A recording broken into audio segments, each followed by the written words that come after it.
కలియుగంలో గ్రామ దేవత ఇచ్చినంత శీఘ్రంగా ఫలితాలు ఇచ్చేవాళ్ళు ఎవరు లేరండి. శివాలయాలు లేని గ్రామాలు ఉన్నాయి, వైష్ణవాలయాలు లేని గ్రామాలు ఉన్నాయి, గ్రామ దేవతలు లేని గ్రామాలు ఉన్నాయి. చెప్పండి నాకు. ఆది పరాశక్తి లోకోద్ధరణకి లోకమాతగా అవతరించింది, గ్రామోద్ధరణకి గ్రామదేవతగా అవతరించింది.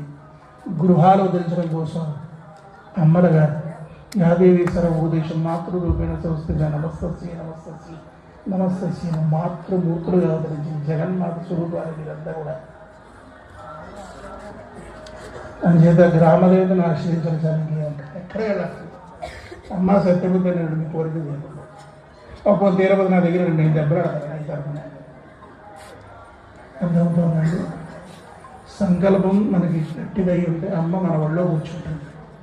అమ్మవారిని అడుగుతాడు మహావిష్ణువు, తల్లి నీ నివాసం ఎక్కడ అంటే, వైకుంఠంలో ఉంటావా, సత్యలోకంలో ఉంటావా, కైలాసంలో ఉంటావా, మణిద్వీపంలో ఉంటావా, ఋష్యాశ్రమాల్లో ఉంటావా, సిద్ధపీఠాల్లో ఉంటావా, శక్తిపీఠాల్లో ఉంటావా, శిఖరాగ్రాల్లో ఉంటావా, నదీ తీరాల్లో ఉంటావా, సాగర మధ్యంలో ఉంటావా అంటే, నిర్మల నిశ్చరించిన భక్తి విశ్వాసాలు కలిగిన భక్తుని యొక్క హృదయ గమనమే నా నివాస స్థానం వెతుక్కోండి అమ్మవారు.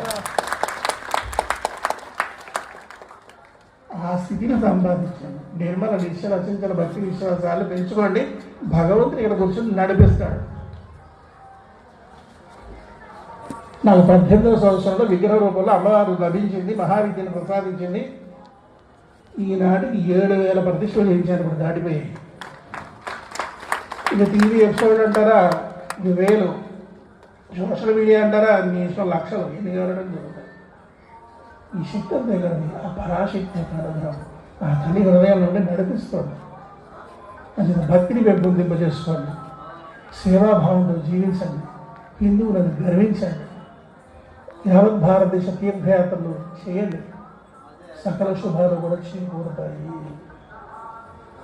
శ్రీమాత్రే.